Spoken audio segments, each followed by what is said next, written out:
Welcome to Live with Sensei. I'm your host, Jay Haynes, for the Film Sensei YouTube channel. In this 11th episode of my inaugural live streaming season, I have a special guest, Mike Miller with Triem Visual and HitFilm University. Welcome, Mike. How are you? I'm just finishing up my breakfast, a healthy combination of Golden Grams and Cocoa Puffs, the breakfast of champions. You better believe it. I'm going to post a link to Mike's HitFilm University channel in the chat room right now. And it is already in the description of the video if you're watching this after the fact. So you can go check it out and see all of the magnificent things he has going on over there. Today we will be talking about Mike's top essential things that you need to know as a VFX artist. Not just a HitFilm user, but as a VFX artist. Before we begin, I do want to remind everybody that my new Udemy course is out. The Absolute Beginner's course on HitFilm Express is now live. There is also a link in the description of this video for those of you who are watching this after the fact to that. And I'm going to post a link to that also right now in the chat room. That has a coupon code Sensei, which will give you the lowest possible price. The coupon code is actually embedded in the link. I do want to give out some shout outs today. So please do me a favor, leave a comment in the chat room, so that I can recognize who is in the house. So, Mike, can we start by just telling us a little bit about you and about how you came about this list? About this place? Yeah, about this list. Your list of top most essentials. This is a subset list of something that I wanted to do for another tutorial. And it's kind of been thinking about it for a while. Hi, everybody. I'm just showing your thing here, your channel. Keep going. So this is kind of more of a beginner / newbie level checklist. Hi, Tony. So some of the more experienced guys, I just expect you to go, yep, or no, why didn't you cover? But it was just thinking about putting together a list of about 10 to 15 techniques or tools, and it's not about what necessarily the coolest effect is. We're looking at that stuff that you use all the time, over and over and over and over again. Either those tools that you're going to use on every project, or those base concepts that work in every software. Oh, excuse me. Second one. So, no, I think that covered it. That was it. I got nothing else. Morning, Chris. All right. Sounds and good. Why don't we? Who else do we have? Greg. We got Flaming Frank Thunder and Courtney. TV is here. Everybody's Gary's here. Tony, good to have you, sir. Greg. Let me see who else we got coming down the list here. Tony, the other Tony from Tony. From across the pond. Glad you could be with us. Frank is here. Frank and Keep working on my breakfast. Courtney is also here. Great to have you, ma'am. I'm glad you're here. I think last week there might have been a mermaid show going on or something that you weren't here for. Mike is here. Solo Samurai. The Solo Samurai is here. And I'm going to say 4H.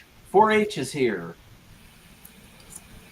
You got to tell me if I'm pronouncing 4H right. So, breakfast is yummy.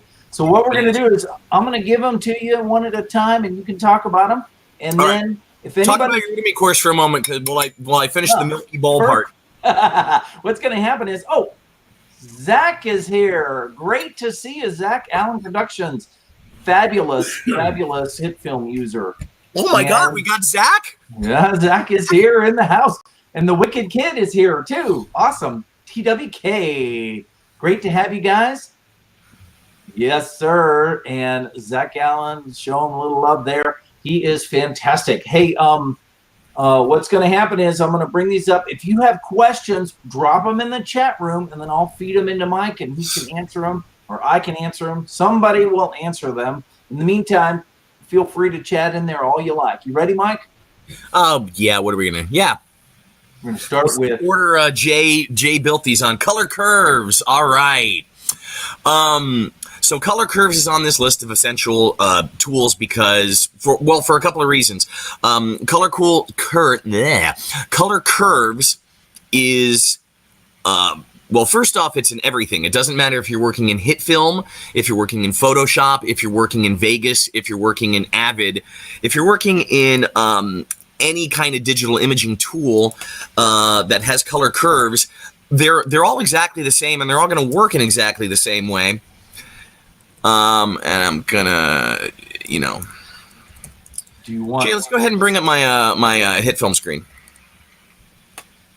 And let me turn that one off. Let me think. Not that one, not that one, not that one. I'll go to this one. I've just kind of got some random photos loaded up this morning, so right at the last second. So let me drop color curves on this one. All right, so color curves, graphic representation of your channels. So here at the bottom left, right, a black channel maps to a black channel, a white or a full channel wraps to a full channel. You know what, Jay? I've realized that we should have done this in a different order. Let's call up the maps map channels. Okay. Line. We'll pretend we're going to change topics here for a moment. Call up that banner for a second. We're changing up, and we're going to go to number 2. Masking, matting, keying, and maps. We'll go back to masking, matting, keying, and maps in a moment. But I want to talk about to curves in a moment. You mean? Or go back to curves in a moment. I just want to talk about the concept of channels for a moment. And on the HitFilm University channel, I think it's Essential HitFilm 8. Which is 2D compositing maps, masks, keys, channels. And it's just noting that a channel is a data. Let me see what you're showing, because I'm looking at a different screen. Yeah, 8. So how to do 2D compositing maps, masks, channels, and a channel is just, you know, in computing, something that holds a string of data, and that can be represented as a black and white image. So let me see what Jay is showing. I should window my screen better. Okay, he's back on my screen. So if I go over here to color channels, right, I'm looking at a color image, and I can look at just the reds of the image, or we can look at the green content of the image, and we can look at the blue content of the image, and it's all represented as a black and white image, where this black has no blue in it, and then these whiter areas have more blue in them. And getting that any data channel can be represented as a black and white image, it's one of those really fundamental things to get to. So I'll jump back to color curves for a moment, then we'll come forward and continue with that with mass. So I've got the color curves open up. Black, white. And of course, in the color curves, I can affect every channel individually. So we'll just look at red.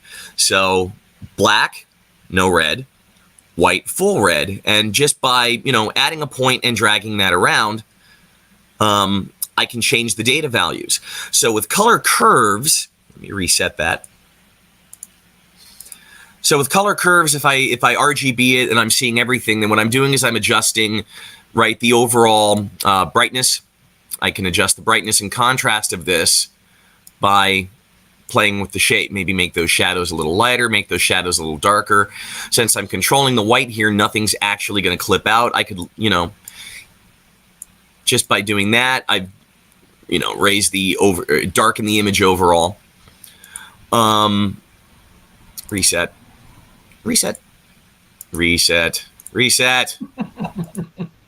There we go. And then with color, that was a dumb image to have up. Let me create a text object really quickly. Text object, blah blah blah blah blah. And I'll put a gradient in it. I guess I've should have set this when I'm doing up a little bit earlier rather than eat my cereal. Inner radius, outer radius. I'm going to make that black. Turn the opacity up. Move the center. There we go. And maybe instead of making that black, I'll make that a, yeah, dark gray. Okay. And I will add curves to that.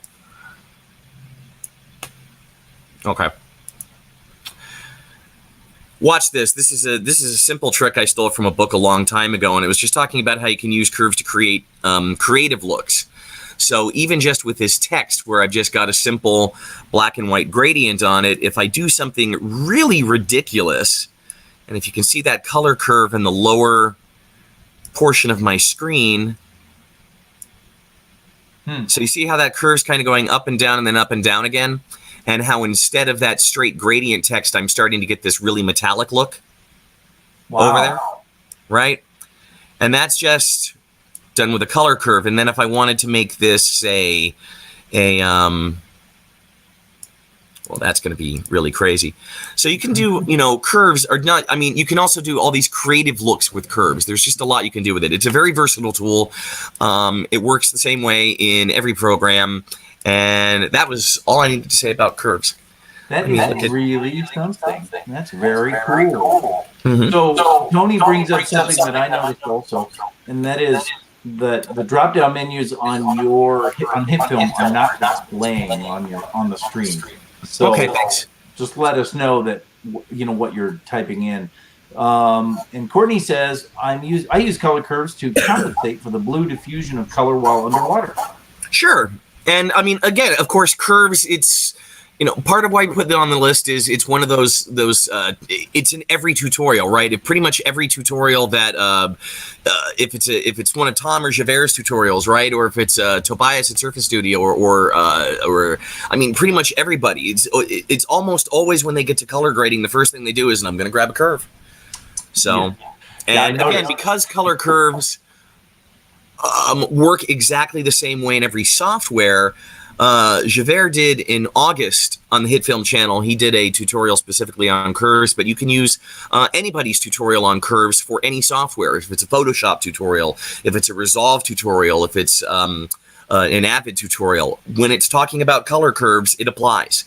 So you could do look up using color curves to change skin tones. There's a guy who did a book called How to Cheat in Photoshop, and he in one of the editions of his book, he had, just for fun, he would put Barack Obama's head on George W. Bush's body, and the other way around, and to bring that up, and he would match the skin tones just by using color curves, and that's always fun to do. I'll put that in the chat. How to cheat in Photoshop. Right here. Who does that book? Here?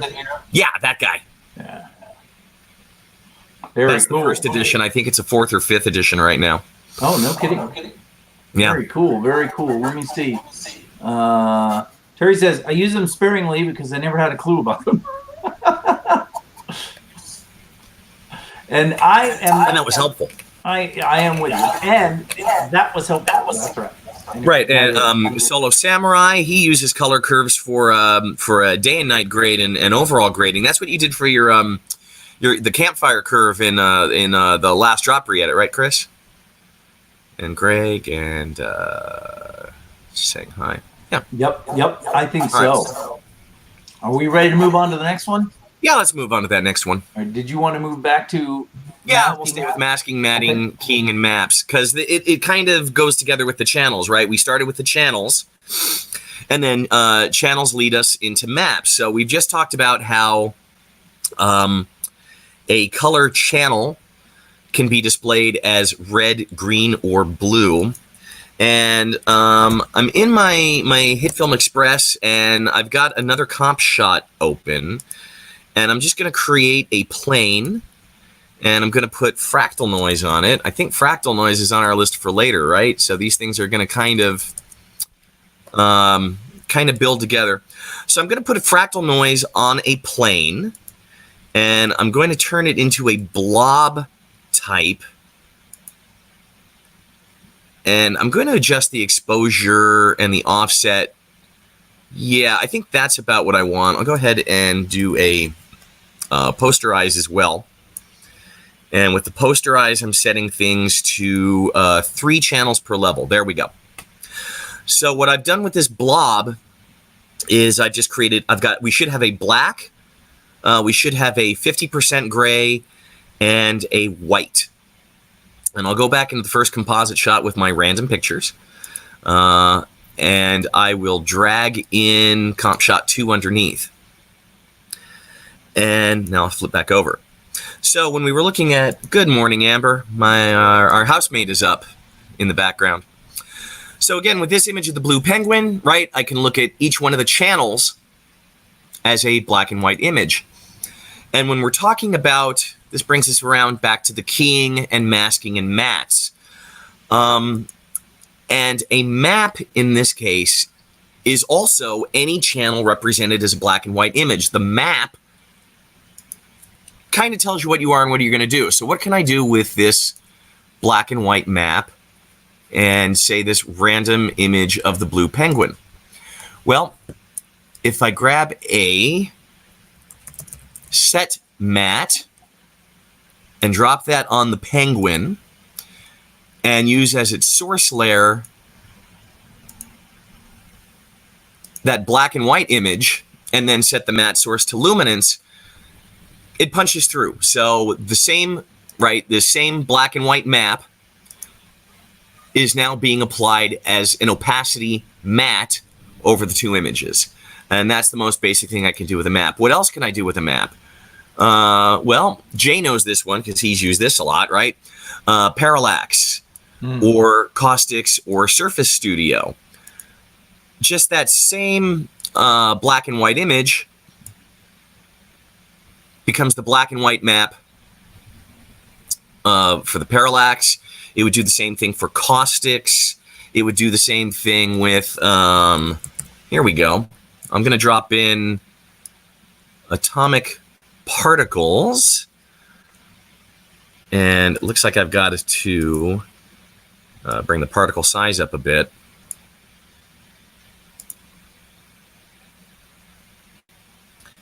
I want to, let me take a quick look at the chat.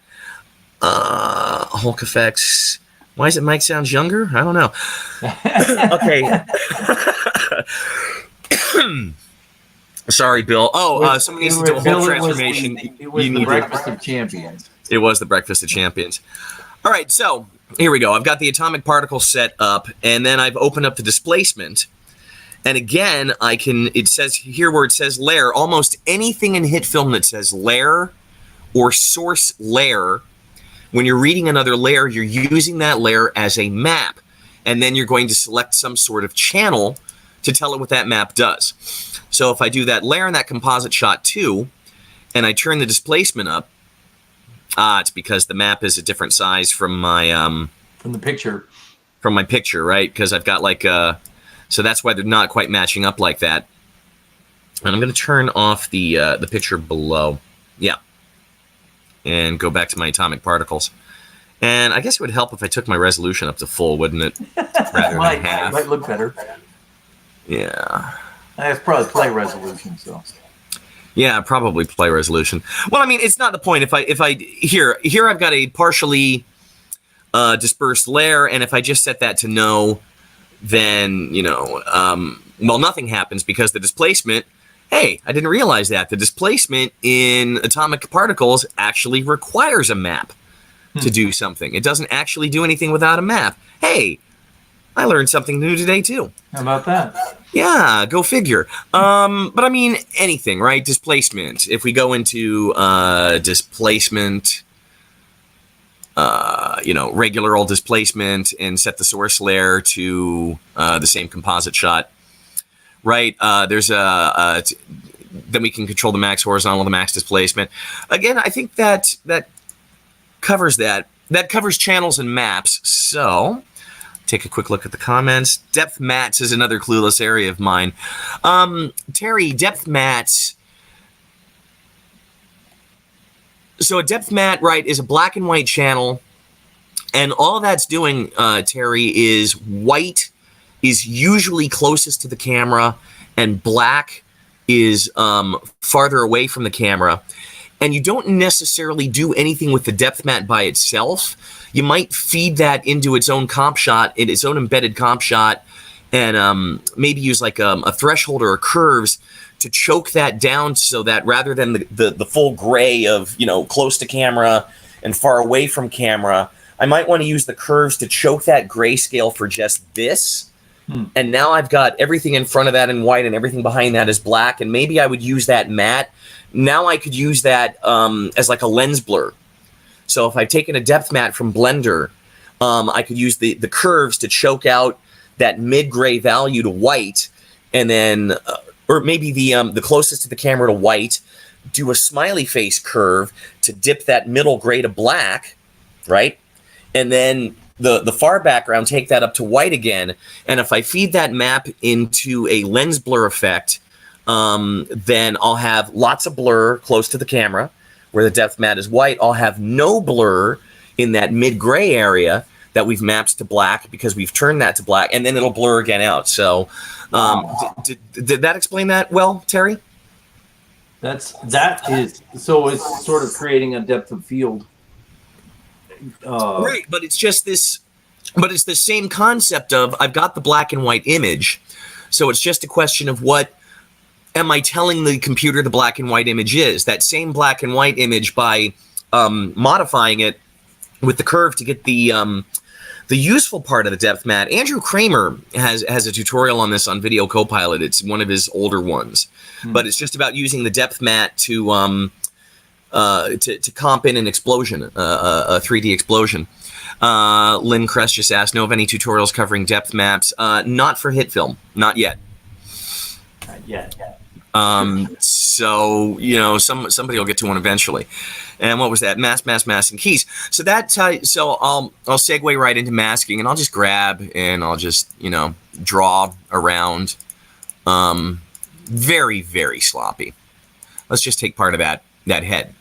So I've drawn a mask, but what the computer is seeing is if I choose to go into options, color channels, alpha,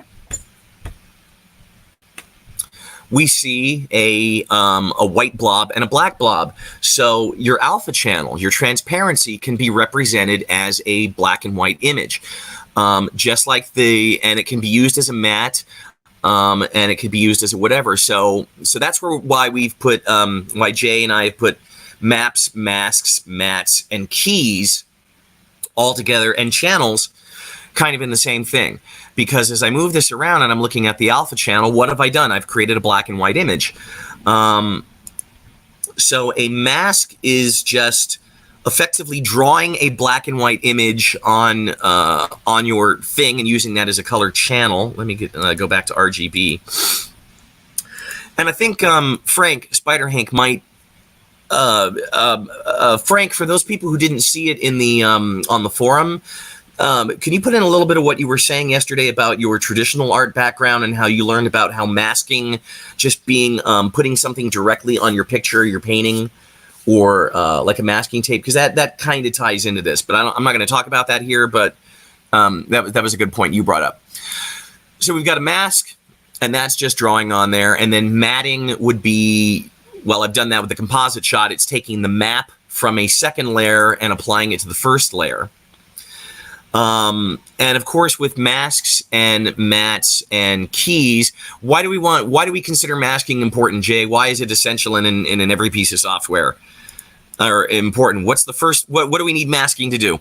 Masking is what we're doing to essentially cut holes through, you know, what you need so that what's behind it you can see if you need it. So it's the key to putting one thing in front of another. It's the key to roto. It's the key to, you know, if we were going to do a face swap, say me and Jay, we're going to swap faces. The first thing we have to do is mask out a face and move it over. Right. Or if we wanted the you know, piece of text to go in between me and my hand, we'd have to mask the hand. If we were doing a lightsaber fight, and the blade was going to pass behind my head because I was going to do that silly move, then we have to be able to roto out my head. So again, this matte, mask, map, key, channels work the same in every piece of software. Basic masking will work the same in every piece of software. Mats are a little bit different, right? After Effects does its mats. a little different than HitFilm, but it's the same basic concept. Avid, Final Cut. Once again, these are the things that you'll use over and over and over again. And these are the things that if you learn and ever move to other software, those will go with you. Those skills, that knowledge. I think that's all I got to say on that one. Oh, God, we're already over time already. Oh, that's okay. We got plenty of time. That's okay. I think I'm perfectly happy being here. Let me tell you. Are you ready to move on to number 3? Yeah. See what number 3 was. Fractal noise. Hey, I've already got a fractal noise up. I don't think I need to talk too much more about fractal noise other than to note that, once again, fractal noise is something that almost every piece of software is going to have, whether it's Vegas or After Effects or Avid and blah, blah, blah, blah, blah. Sometimes they might have different names. So After Effects, I think, has a turbulent noise. Yeah, it's a fractal noise. Give it a cool name, whatever. Right. And fractal noise is important because, a lot of times you need that randomness that you're going to create in something, and that's the way to get it. Yeah. Fractal noise is just going to be the key to all kinds of textures, right? And I mean, let me reset the fractal noise that I'm looking at here. This is where heat distortions come from, electricity-looking things come from, water, movement. All that stuff comes out of the randomness of fractal noise. Yes, and a great example with the distortions and the displacement. So, hey, since Jay brought that up, in my effects list, I've kind of got displace filtered out, and you'll see that the energy distortion, the fluid distortion, the heat distortion, and the smoke distortion, all 4 of these effects are based off the same mathematical roots that the fractal noise is using. So if I go into the fractal types and the fractal noise, the heat distortion is based off of clouds, and then energy, fluid, and smoke are based off of the energy, fluid, and smoke types.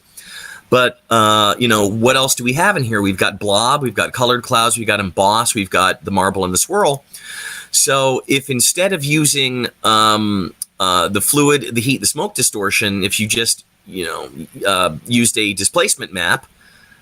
Do I still have a displacement map over? We've already seen a displacement map in this one. Then I could, rather than using the built-in distortions in HitFilm, I could roll my own. I could create something a little bit more varied than its presets. Again, After Effects, turbulent displacement, right?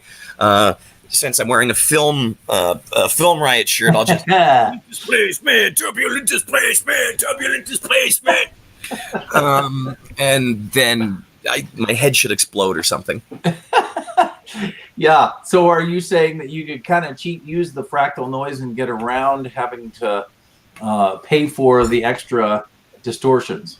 I am absolutely saying you could totally use fractal noise to get around paying for energy, fluid, and heat distortion. Although the heat distortion effect, I'm going to drop heat distortion on top of this fractal noise just to show the control. The diffusion bias and the diffusion strength here, and it's not really going to, that was a terrible thing to illustrate. Let me cut back to my Pengy, and paste that heat distortion on. The heat distortion effects have the diffusion bias, and you can see that here underneath the eye, where the detail goes away. You wouldn't be able to do that with displacement and fractal noise. Oh, but wait a minute. If I use the same fractal noise I'm using to drive the displacement to also drive, say, a blur and then matte out the darker parts, then yes, I can create the same diffuse areas because that's also being driven by the fractal noise. And fractals are important. Fractal noise is also the underlying thing behind atomic particles. It's a lot of the same kind of math behind that.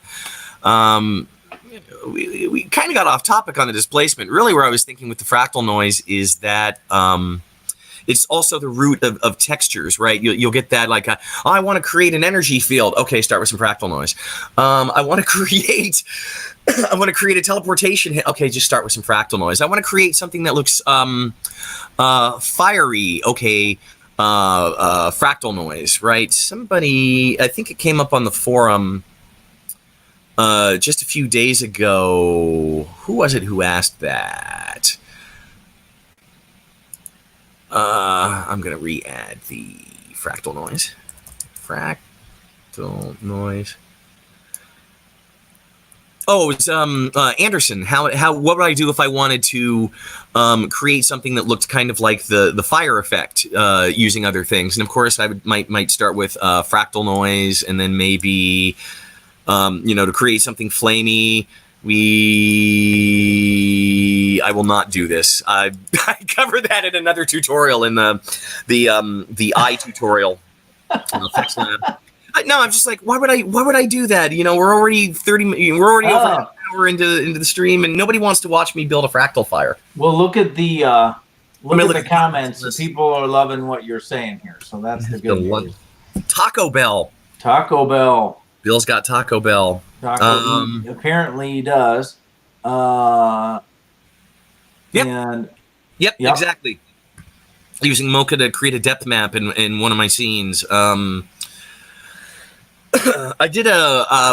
have a tutorial that's on the FX Home channel, which is using the displacement filter to create pseudo 3D effects. Let me think. Yeah, that was the Rogue One girl, right? Right, and but it was it was actually Javert that I kind of learned and stole that technique from, because displacement, one of those tools that I used a lot, like used to use it in Photoshop. You would make a displacement map and then take like if I did something kind of wavy, like if I were to throw some radio waves on here and make something radio wavy and then put like a Superman logo on it and then displace it and it'll wrap around, and it's it's an old trick, like a displacement map, or to kind of bend something to make it look like it's on fabric. And it was one of Javert's tutorials where I first saw that you could build a depth map type thing and then use the displacement filter to fake the parallax. So I did a guest tutorial that I just stole from, Javert didn't work for FX Home at that point. Yes, Terry, masks are the key to VFX life. And they're also the key to a fun Halloween, but wait, this is November. Yeah. You had to wait another 11 months. Only 11 more months till Halloween. Coast to Coast Drone says, I bought a lottery ticket. Been so long since Mike did a tutorial. I figured it was a sign. Yeah. Hopefully you win. And you have to share. And you got to share your Taco Bell too. You know what? I will cover that. I'll actually talk about that quickly. Why hasn't Mike done any tutorials in forever? And I didn't see that one. Well, unbelievable. Coast to Coast, yeah. Delete. So why haven't you? Why haven't I? Because I'm having trouble finding the remove. Some of this is good. For the last couple of years, my dad and my wife and I, we'd done a lot of traveling. We got to go to South America. We went to Chile. We went to Argentina. We went, Iguazu Falls. We got to go to South Georgia Islands. We landed on the Antarctic Peninsula. Last year we went to Australia and New Zealand. And I mean, these were long trips. I mean, we were both gone for like a couple months at a time.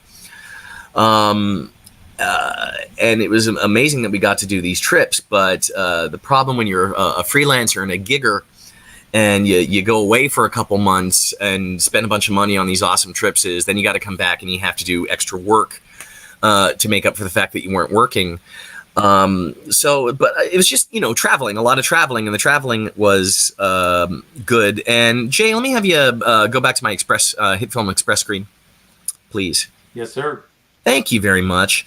And I'm just going to note that these three photos, this blue penguin, it was in Tasmania, and this, this seahorse, he's also in, there we go. He's also from an aquarium in Tasmania as well. And then I think the third random image, right, this kangaroo eye. So these were all, trips I got to take on vacation. And okay.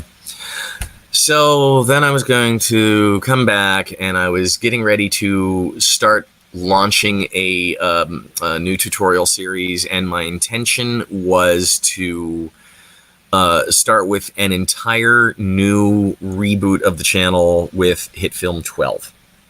And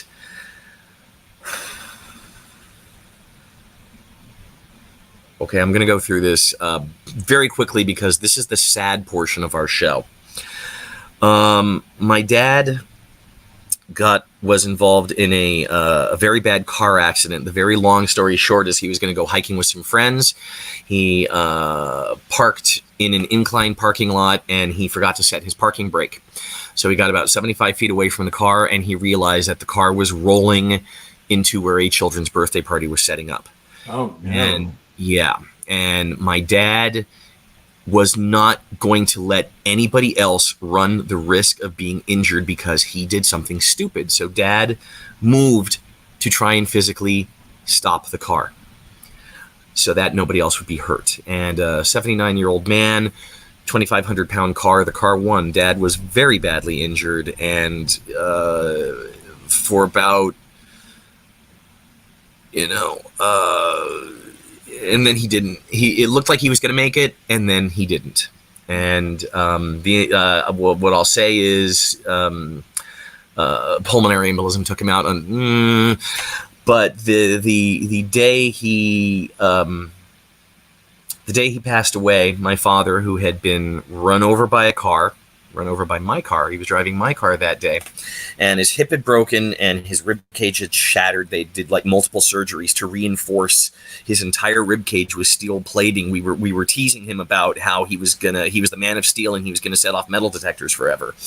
And his clavicle broke. I mean, he got really, really injured. But the day he passed away, 5 weeks after this accident, again, the broken hip and the ribs, my dad got out of his bed during physical therapy and stood on his own because he was an amazingly strong man. Wow. But I said pulmonary embolism. Pulmonary embolisms are no-fault situations. You get a clot, it moves. This is not something that you could be reasonably expected to find unless you're going to do a full-body ultrasound every day. It might have been the act of standing up that dislodged the embolism. So, wow, that was really sad, and I'm sorry to go there, but it's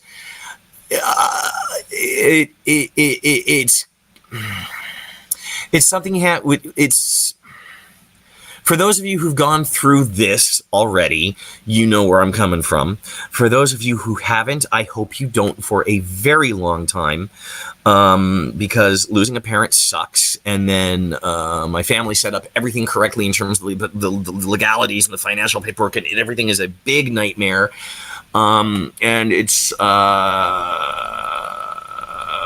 but it just means that I haven't taken the time to put it into the tutorial channel. That's it. I mean, it ultimately comes down to right now I've got other things going on, and my wife and I were actually, now we're beginning a prep. But a long-term thing was that we wanted to move to Ireland one day, and the prep for that move is starting to happen. That's why everything behind me is such a mess, because we were tearing apart and moving furniture yesterday. So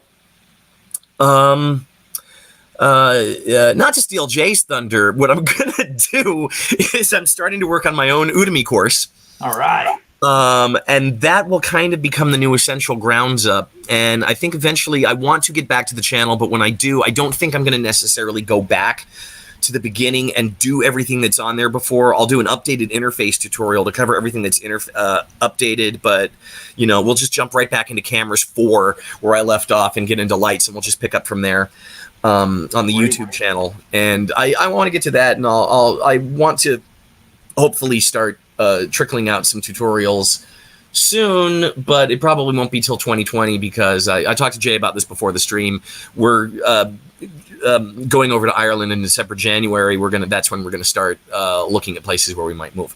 Yeah, well, good luck on that. That's going to be Very, very exciting. Very cool. Okay, that was. I'm gonna go look at your comments. I want to distract Condolences, good vibes. Yeah, fractal noises. I appreciate that, guys. You'll remember the Film Sensei. Tony C writes, Film Sensei. You remember the heat distortion and light flare trick. Oh, Tony, that is such a great trick. That is such an amazing one. I think I can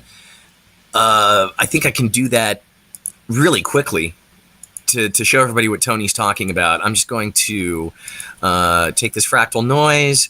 I'm going to give it some random-y, colors, just kind of as a bed. Great, fine. And we'll put a flare on it. Yeah. Tony C, you did a tutorial on this, didn't you? Or did you just kind of talk to me about it one day? All right. Yeah. So this is let me see if he responded to my question in there. Might take him a minute. It might take him a minute. So yeah, this is one I stole from where Tony C showed me, and it's really, really simple. It's just if you take a light flare and then you put a distortion on it and you just really, crank it up to ridiculous levels. Yeah. And then animate it. Look, you get this like awesome cinematic wavy background, and it's just the simplest thing ever. Take like a fractal noise and a light flare and put way too much distortion on it and play, and just look at that. That is right. That is just an amazing thing right there. And that is ridiculously cool. Yeah, that is ridiculously cool. And I mean, look at that. That's like, right. That's the energy field right there. Just animating that's like we could wrap that on a sphere, and that would be like a plasma ball, or put a polar, that could be the starting of some sort of gateway. And it's the simplest, easiest thing ever. It's just way too much distortion. Yeah, good one. And he says, yes, he did, but it's a heat distortion. Take out the fractal noise. So, yep. But we just said the heat distortion is the fractal noise, and vice versa, right? But the heat distortion is using a fractal noise generator to create a displacement map, saving a few steps. Right.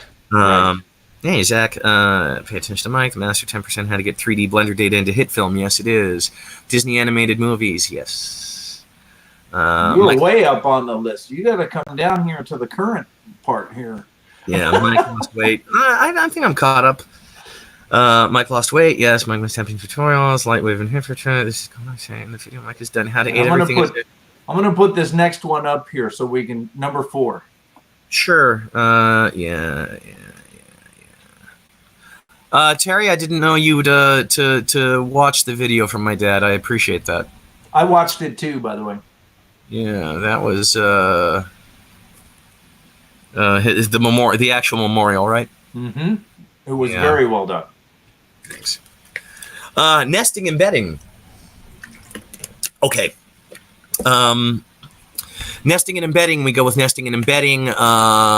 We've already created a couple of nest and embeds here, right? Because I've got composite shot 1 and I've got composite shot 2. And here in the bottom of composite shot 1 is composite shot 2. So in a nutshell, that's nesting that I can take. And again, every software has it. They may call it something different. HitFilm calls it embedding. After Effects calls it pre-composing. Boris calls it something silly involving containers.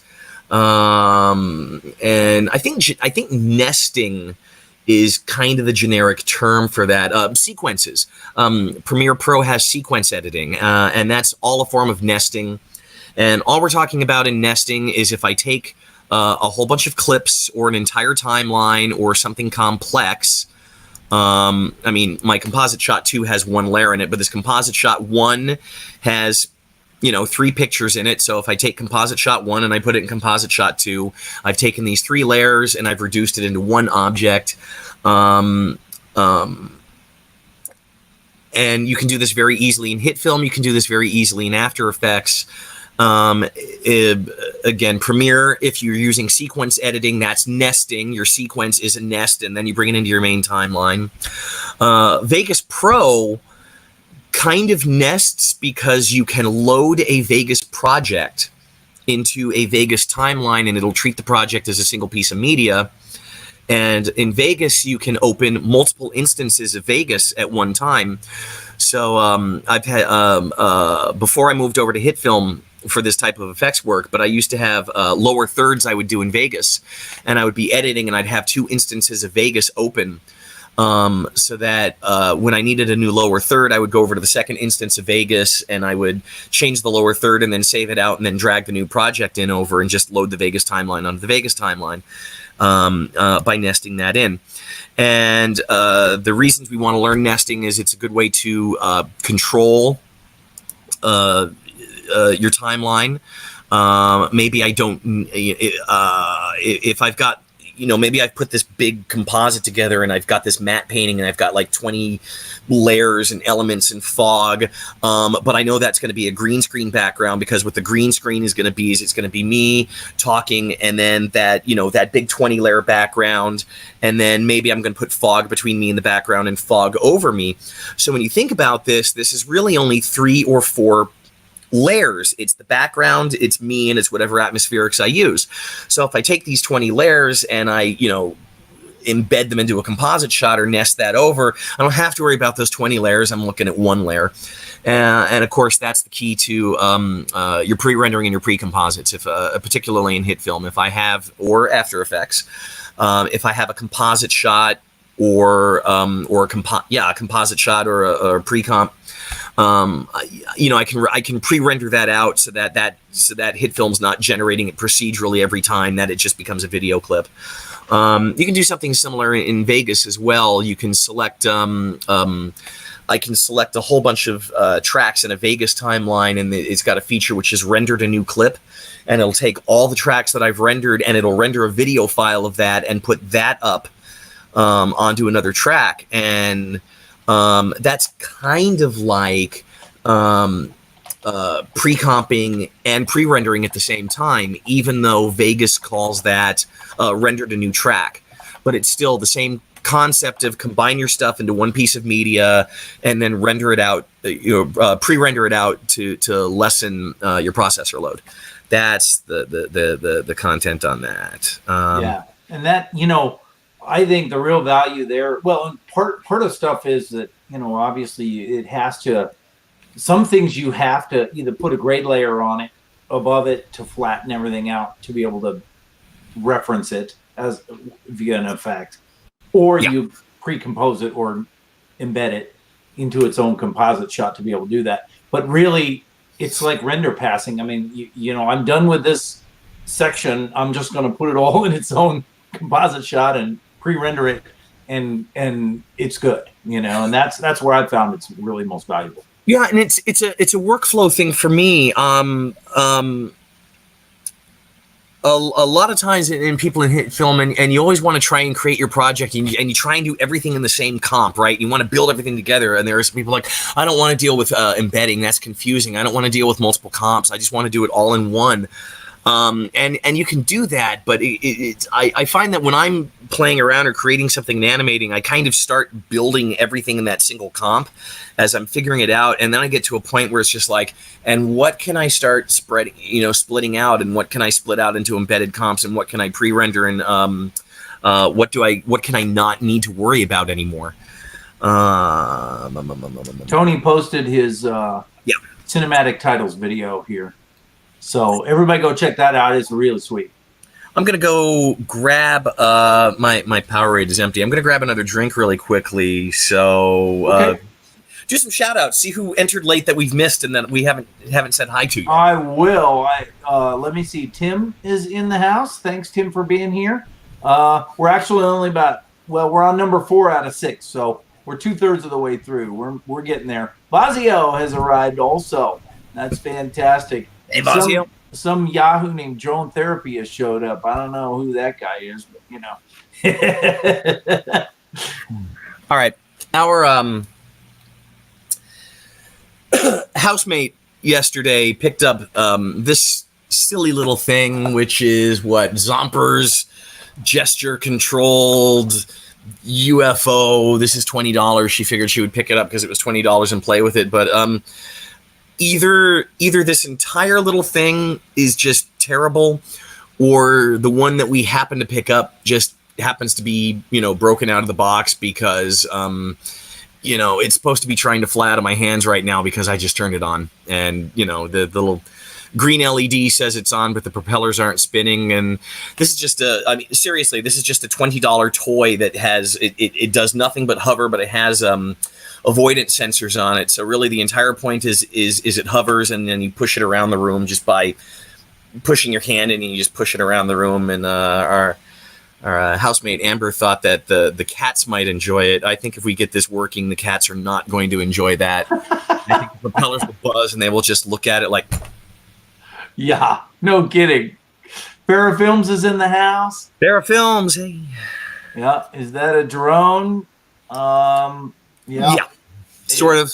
It's supposed to be anyway, right? It's supposed to be.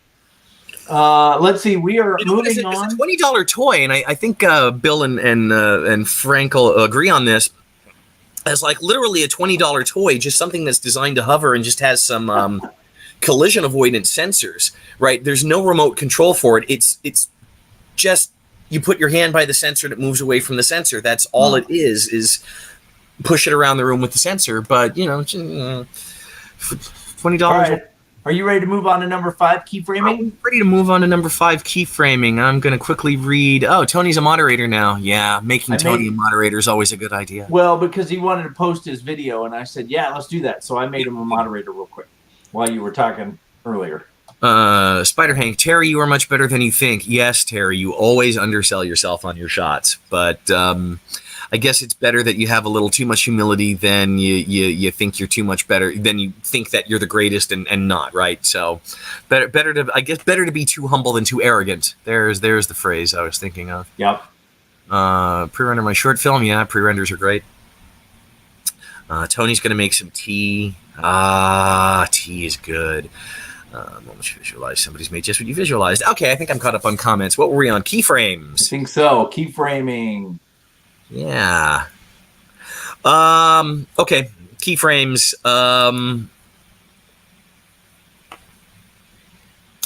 What can I do with keyframes? So keyframes are just, it's, again, every piece of software is going to have keyframes in it, whether or not it's, I feel like I should have opened up Vegas. So when I say HitFilm and then Vegas, then I would flip over to Vegas and do something, but I'm not going to do that at this point. Keyframing, Frank, Spider Hank, if you don't know this, keyframing in computer, well, I'm sure you do. The term keyframing in computer animation goes back to traditional animation. So when everything was being drawn by hand and on cells, the lead animator or the key animator would do the poses. So if it was going to be, say, Mike sitting here pyramiding his fingers like he's doing right now, the key animator would draw this one and would draw this one. And the in-between animator would draw the frames in between this one and this one, would draw everything out. So the keyframe is going to do the extremes of the animation. So if it's, right, you start doing some silly dance and the key animator would,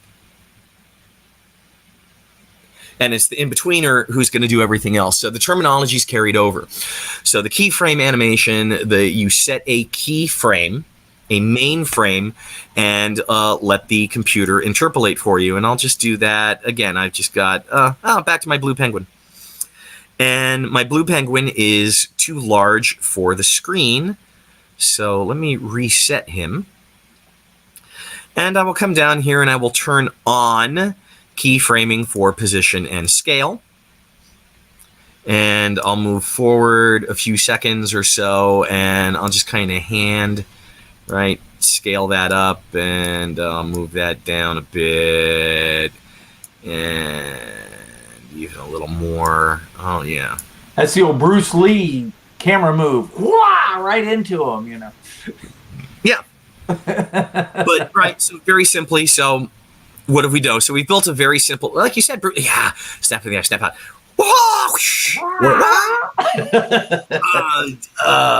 I'm so mad Into the Badlands got canceled because I'm just catching up on the end of season 3 right now. Speaking of amazing martial arts choreography. Oh, yeah. Oh, that show is so well staged. But the computer does the in-betweener job, right? That's right. That's the secret here. Yeah. And this is just a straight line thing. And then the other thing to remember with keyframing,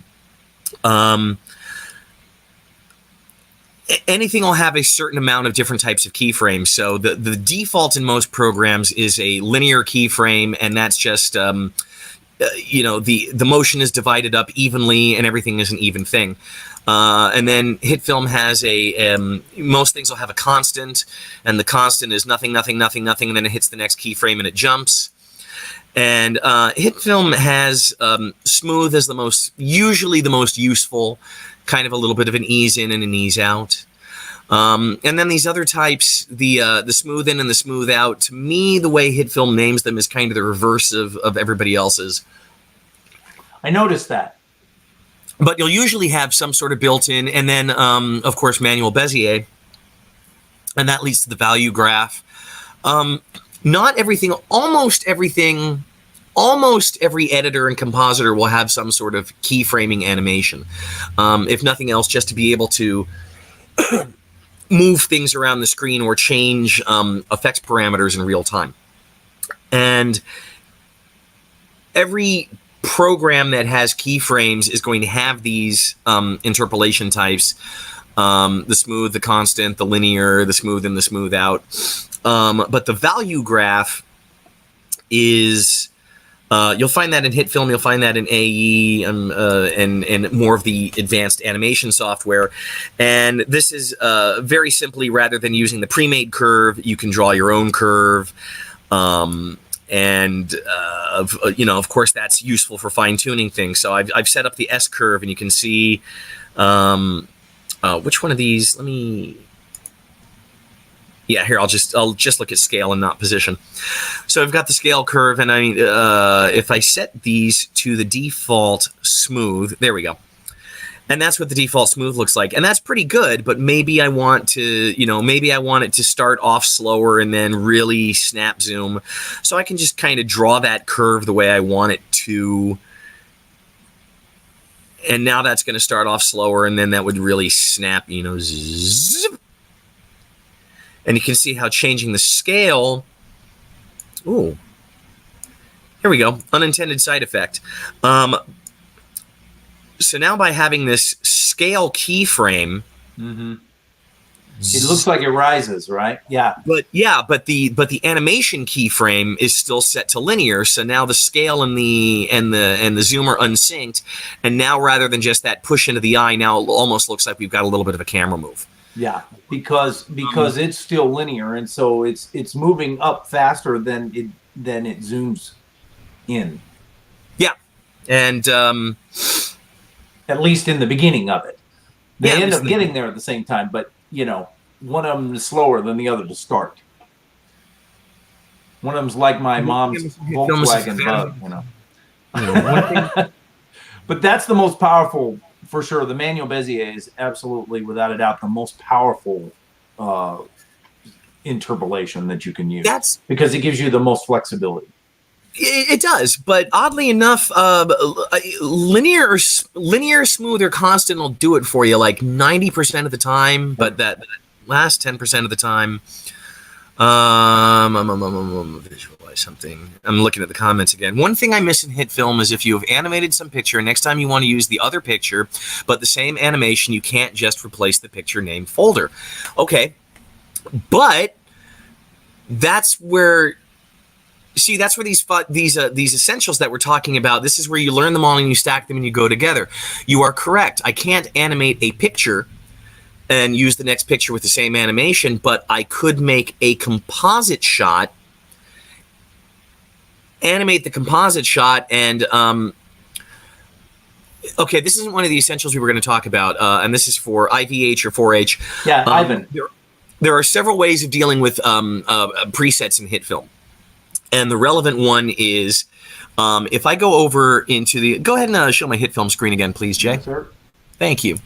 So I'm here in the media panel, and I'm going to go to import, and then I'm going to say import composite shot. And here's the fun thing. If I go to import composite shot, you'll see this thing here that says photo torpedo, that's misspelled, photon torpedo texture by Martok 2112.hfp. And an HFP is a HitFilm project file. But if I click on that project file, then I just imported the project file as a composite shot. And if you've seen my photon torpedo tutorial on the HitFilm University channel, I've talked with another Martok 2112, and he showed me something that looks even better than what I did.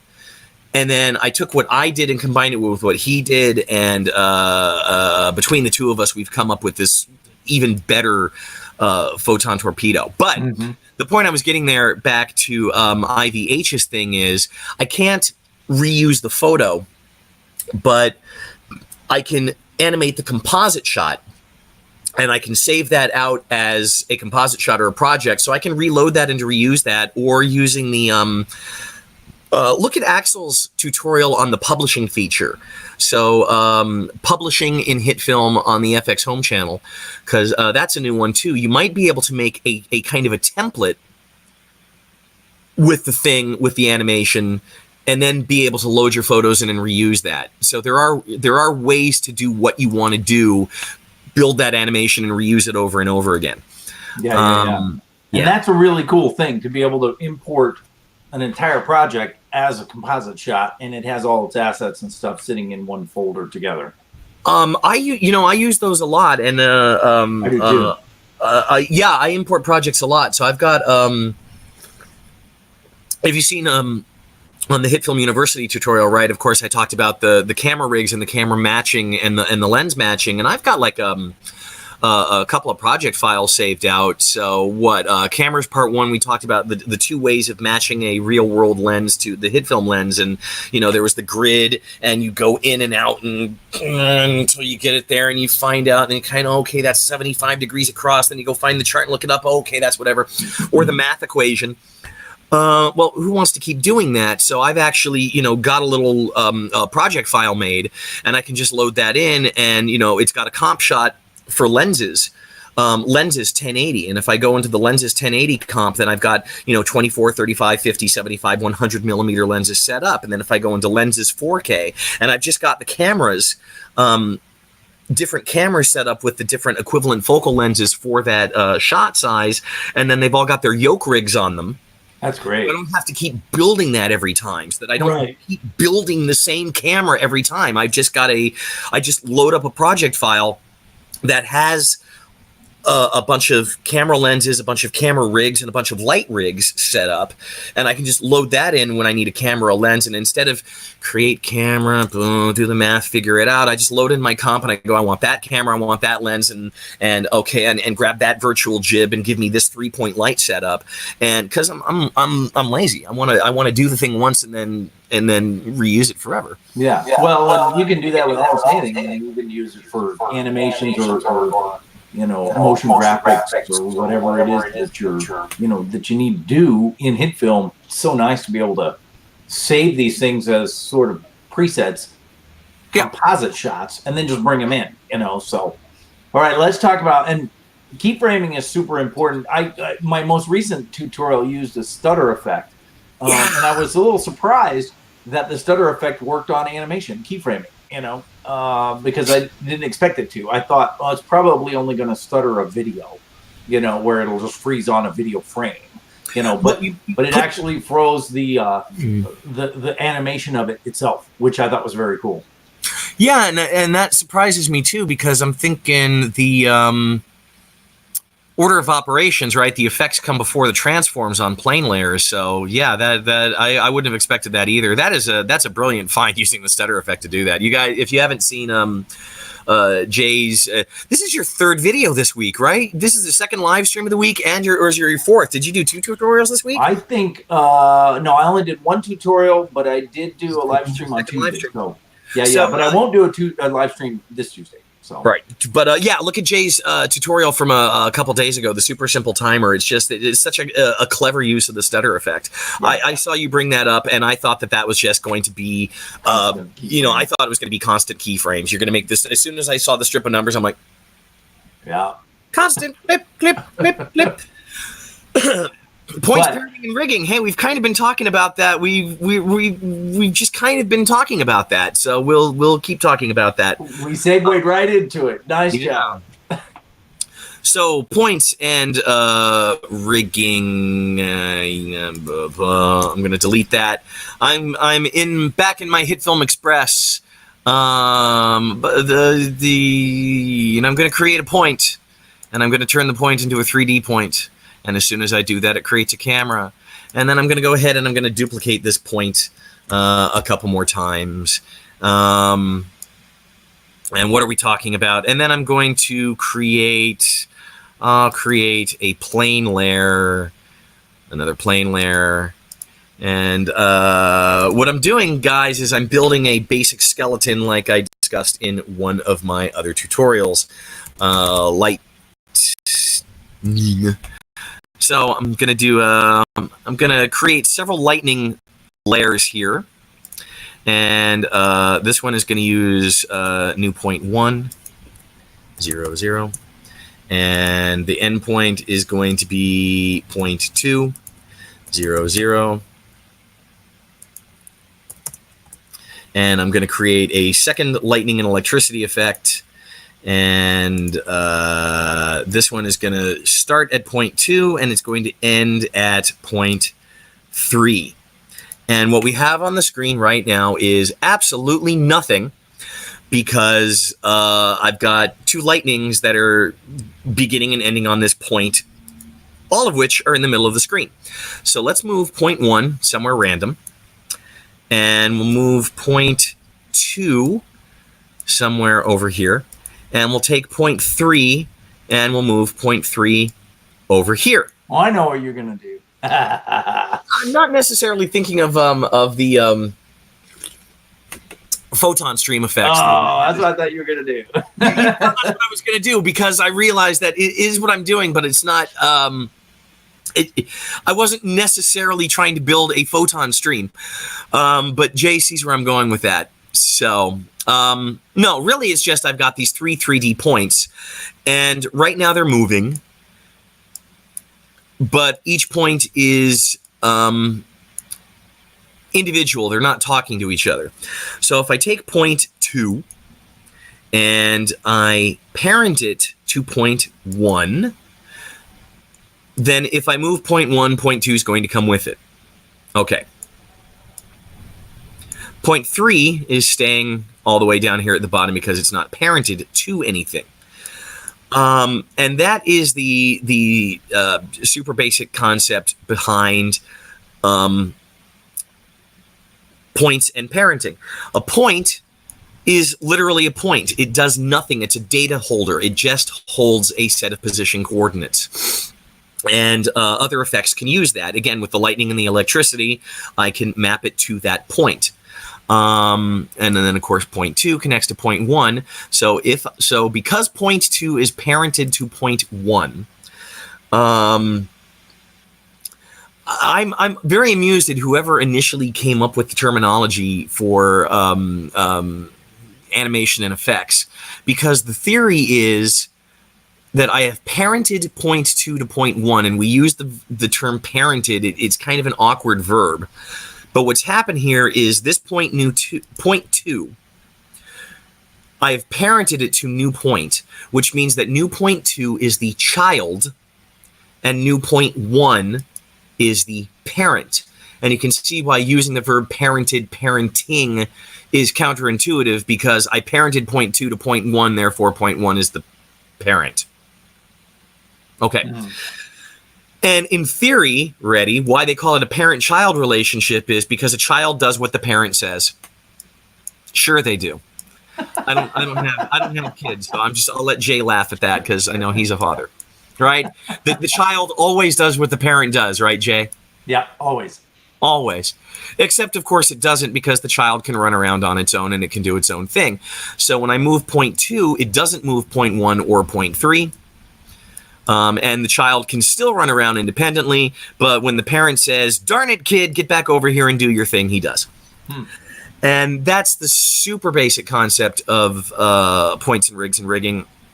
And where this becomes important is Well, okay. Jay thought I was going to pull up I did a tutorial for the HitFilm channel a couple of years ago on how to do proton streams, kind of Ghostbusters inspired proton streams, and there are other people who have done tutorials on how to do proton streams, and they always start with the lightning effect because, you know, the look of the Ghostbusters proton stream is absolutely iconic, but it's also an orange wavy bolt of lightning with some blue bolts of lightning surrounding it. So it really is just the lightning effect. And there have been a lot of tutorials on them, and that's what they did. They started with the lighting effect, and they made the central core, and it was you would turn the twitch down and you would make it orange, and then they would do but what that gave you is what was more or less a straight line. And what the other tutorials for proton streams were missing was the arc, because the way the beam moves and it's almost like water, right? You can see that in the first shot in the hotel when they're going after Slimer and they're firing up, right? Their neutrino wands are pointed up, and then the beams arc up and over and fall behind the bar, behaving like water. And of course, the simple trick on that is you just need more than one instance of lightning to build your arc. You need at least two. And then if I wanted to go in and adjust the seed parameters of here, I'll do it. So right somewhere in there, if I mess with the seed parameters, there we go. And then I go to the endpoint and I make that width 1.0. So now if I change my two lightning bolts, where my first lightning bolt has the same start and end width, and I change the seed so that kind of flows a bit, and that would be the start of a kind of an arcing shot.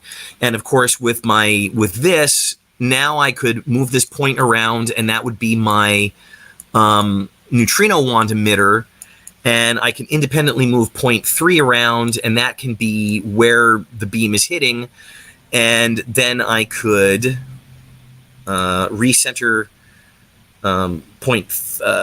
recenter my plane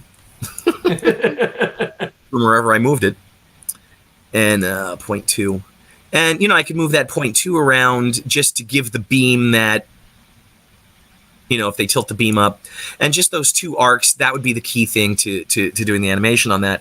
And it's just learning the points in the keyframe and the rigging is the key to doing so many things. I've done tutorials on rigging. The FX Home channel has done tutorials on rigging. Jay's done tutorials on rigging, and it just goes together with keyframes. If you want to do complex animations, the trick is setting up those parent-child relationships. There's something in dedicated 3D programs like Blender called inverse kinematics, and inverse kinematics is parenting on steroids. So in HitFilm, we don't have inverse kinematics. So let's talk about my arm for a moment. I've got an elbow or my shoulder and my elbow and my wrist. And in HitFilm, if this is 0.1 and this is 0.2 and this is 0.3, then in HitFilm, if I move 0.1, if I move the shoulder, it'll take my elbow and my wrist with me. And if I parent 0.3 to 0.2 and I move my elbow, it'll take the wrist with me. But if in HitFilm, if I take my wrist and I move my wrist over here, then my hand is popped off and it's floating over here in space because it didn't take the elbow or the shoulder with me. So if I were into HitFilm, take my 0.3, my hand, and move it away, I've detached my hand. Inverse kinematics kind of chains both ways. It looks both ways up the parent-child relationship. So with inverse kinematics, if I take my wrist and I move it, my elbow is going to pop up automatically because my elbow had to do that to move the wrist. And HitFilm doesn't do that. So that's just something to watch out for. And that's one of the limitations of HitFilm. HitFilm is not a full dedicated 3D modeling and animation app. What it does well. But it does make some things a little bit more complicated to do. Best explanation ever. Zach Allen, if Zach is still in the stream, he could talk about this. A couple years ago, Zach wanted to hand animate an AT-AT in, or AT-AT in HitFilm, and it was when FX Home did Rebellion, and they gave away that Blender model of the AT-AT that was already rigged for animation in Blender. So Zach wanted to hand animate the walker moving in HitFilm, and I tried to talk him out of it. I was like, you do not want to do that. We don't have IK. It's going to be such a pain in the butt for you to get those feet on the ground and have them, you know, not slide. So he just sorry, I'm chuckling because of 4K Productions. Mike, it just dawned on me why you're using Express instead of your Pro. Pesky NDAs, right? I have no idea what you're talking about at all, and neither do Spider Hank or Tony C. Nope, nope, nope, Wait, nope, nope, nope. Maybe. Don't know what you're talking about. Beta test. Yeah. Well, I want to break my NDA and tell you guys they're gonna do this. I'll just say some interface changes are coming. That's it. That's your HitFilm 4 teaser. There will be interface changes coming, and they will be for the better. All right, so where was I? Points parenting. Yeah, I mean, it's just that points and parenting, that's the key to everything. Other people have done, it's just that thing that you need to learn. And my God, we're way over time. You normally do a half-hour live stream. You put Mike Miller on, and you're like at an hour 16 already. That's what I'm talking about. But so to recap, the theme of the theme of the talk was supposed to be some of those top techniques and those top things that you're going to use over and over again. And I think we've covered those, because if you learn masking, if you learn and understand maps, then you will understand masking and matting, which is the key to pretty much all compositing. If you understand keyframing and points and parenting, then those are the keys to all animation. Every animation you're going to do. If we go to, what else do we talk about? What were let me have color you curves. Color curves. Okay, color curves, that comes later. That is your most essential color grading tool. Color curves can do what you can do. Brightness, contrast, hue, saturation, color wheels, gamma, color curves. All the other color tools are based off the same thing. If I were to go into some of the other tools, I'd be like, look, it's doing the same thing in a different interface. If you were in HitFilm Pro and had Exposure Pro, I'll do this as an example. Or if you've seen in any kind of photo editing software, right, you might have your whites, your highlights, your midtones, your shadows, and your blacks. Hey, man, that's a curve with 5 points. So the blacks curve is the bottom left of the curve. The whites point is the upper right of the curve. And then it's 1 to 50%, 25, 50%, and 75%. And that's it. It's that same 5-point S curve that you see in every tutorial. But they put it in an interface with the sliders. But it's literally doing the exact same thing as a color curve. It's just presented the interface differently, rather than, as this line I'm going to move around. You just go, oh, highlight, midtone, shadow. But it's a 5-point color curve, right? That's all it is. Mm-hmm.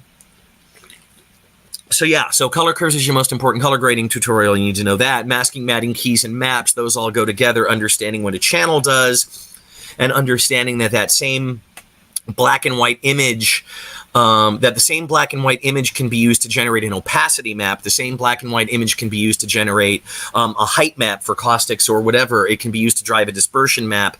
It's just understanding that a channel can be represented as a black and white image, and that black and white image can do a whole bunch of different things and different effects depending on what the effect is. For HitFilm use, if you see any effect parameter that's asking for a layer or a source layer, it probably means that if you plug a black and white image into it, it'll do something nifty. Yeah. Fractal noise, that's the most pure effect. That was just, but you use fractal noise and everything. Continuing on, 4, nesting and embedding. Nesting and embedding is property management. Yeah, 5 was keyframing. Keyframing goes together with points, parenting, and rigging. So I think, right, can we agree that those are pretty much, fractal noise is kind of the outlier, but I mean, the other things we talked about, these are pretty much the tools or the techniques of the concepts you're going to use in absolutely every project ever. So these are the first things you should learn if you haven't yet. And we do occasionally get people on the forums, and I'm going to mention any names, who are just be like, well, I don't want to learn that. I just want to try and do this other thing. Yeah, well, the other thing that you want to do doesn't work because it doesn't work that way, and you have to learn the thing you don't know. 4K expected to be there. Yeah, I talk, but plus I talk a lot. You guys just see my tutorials, right? You know, Jay does a tutorial on particle disintegrations, and he does it in like 5 minutes, and mine is like half an hour. And we're doing the same thing, like literally exactly the same thing, except Jay used masks and I used mats. That's right. And Jay used masks in that one.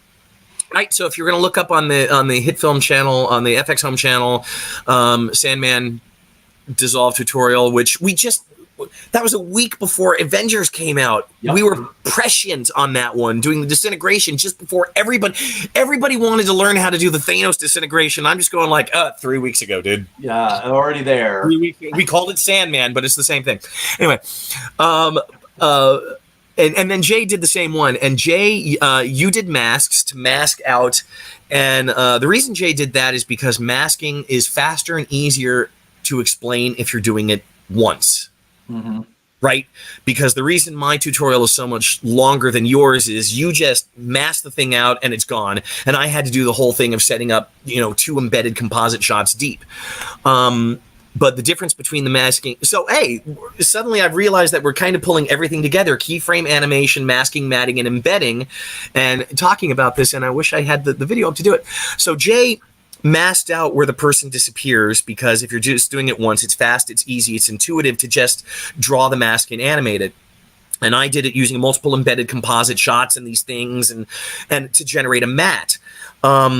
And the difference between the mask and the matte is Jay's was faster to set up if you're doing it once, but the matte is what made it a plug-and-play effect, so that if I just swapped me out for Jay, or a cat, or a spaceship, or a text object, the matte made it procedural, so I don't have to redraw the mask to make the thing disappear. I can just use the same matte.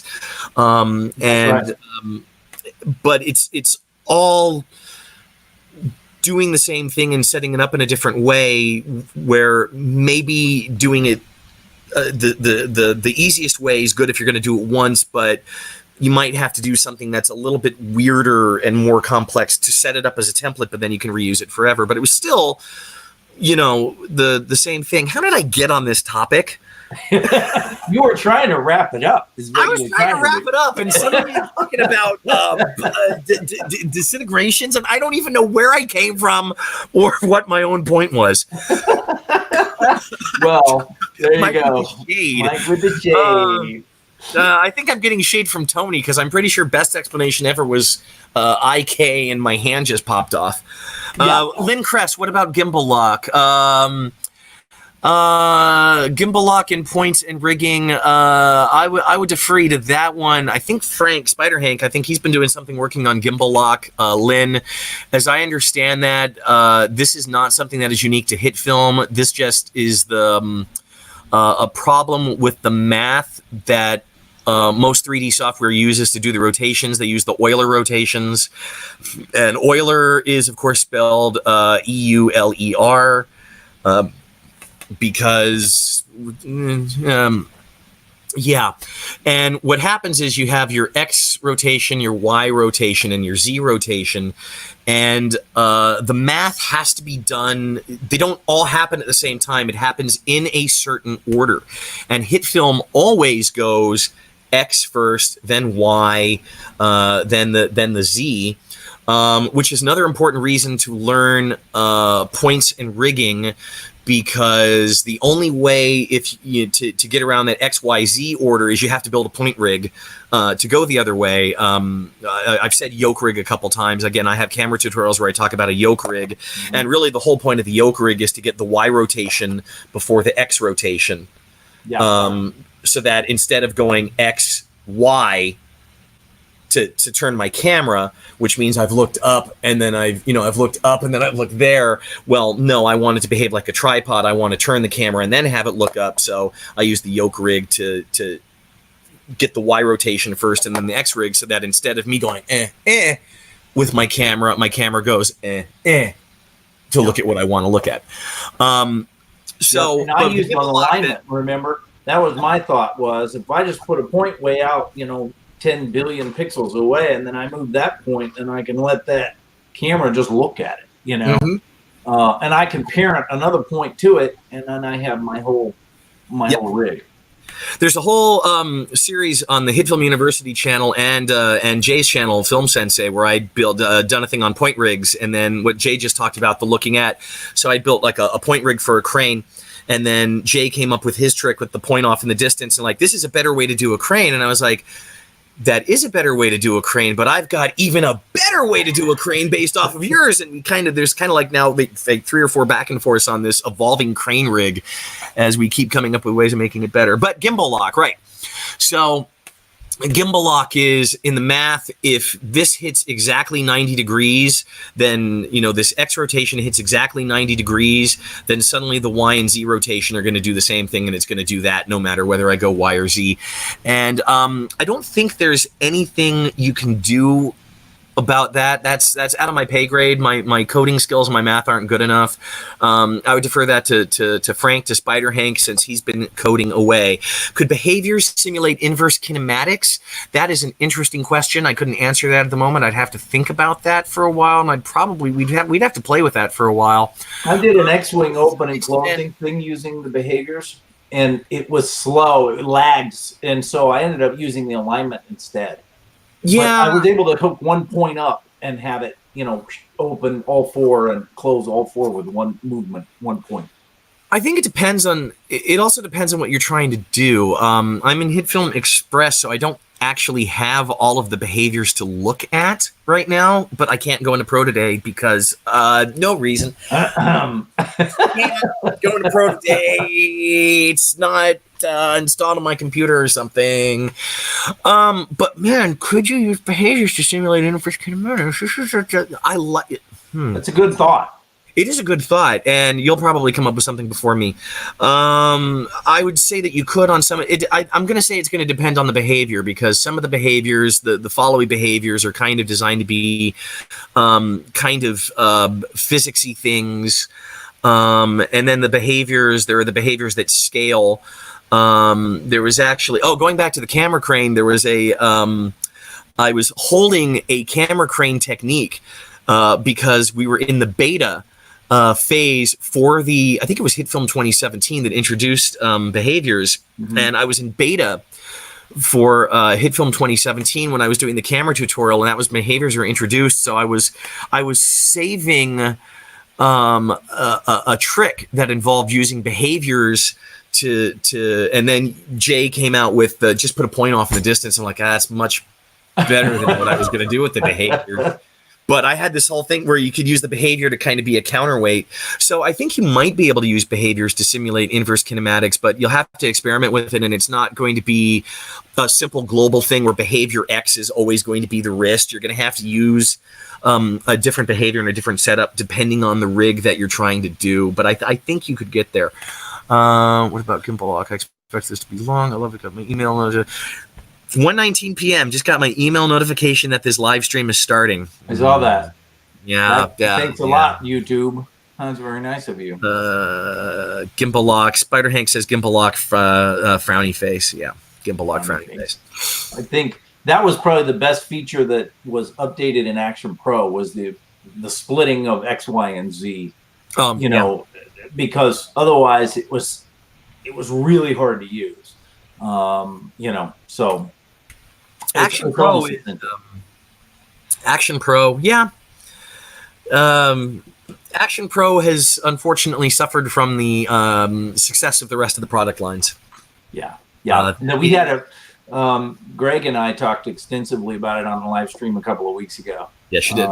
And that's sort of what we came up with. It's a great it's really has a lot of potential. We just we understand it's the smallest product in the line, and so when you're tight with resources, that's where it's got to get cut first. So, and I think with Action Pro, that one is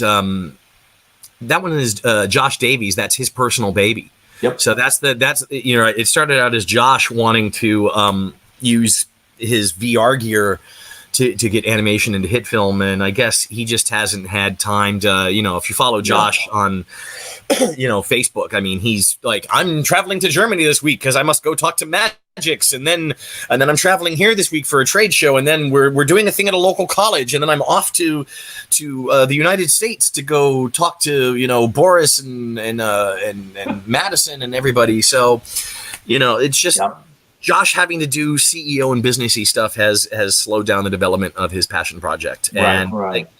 But, you know, HitFilm was his passion project to begin with. You know, he wanted something that was going to be able to do lightsabers, and HitFilm was the genesis for the entire, you know, HitFilm product line. You know, and so you never know where these things can go. Yeah. Okay, I'm going to use that to segue into what I think I'm going to try and make my exit line. Okay. Because we're an hour and a half into a half-hour live stream. Yeah, I'm going to say this, and then I'm going to very, very quickly close my browser window, and I'll have to see what the flames are later. I'm sure Jay will bring up the comments and talk for another couple minutes. Ready? Okay. Ready? I've got my... Okay, I'm closing out my HitFilm and discard, and I'm getting ready to close out my browser window. As a VFX guy, and I started doing CG stuff back in the 1980s on Cubicomp, which maybe Lynn will remember and nobody else will here, ever. So since 1985 or 86 or so, I have never, ever, ever done a lightsaber shot. I don't believe it. He's never done a lightsaber shot. And I had him on my show. I can't believe it. Oh my gosh. Well, thanks a lot. See how he turned out. All right. Well, I guess that's going to wrap it up. I appreciate everybody being here this evening or this afternoon or this morning, wherever you're at. A lot of people were in the channel, so it's great to have you guys. There will not be a live stream on Tuesday because we had one here. And we will look at setting up another live stream for next week. So in the meantime, I appreciate you watching. Hit that like button if you can, and subscribe to the channel. And hey, thanks for being here.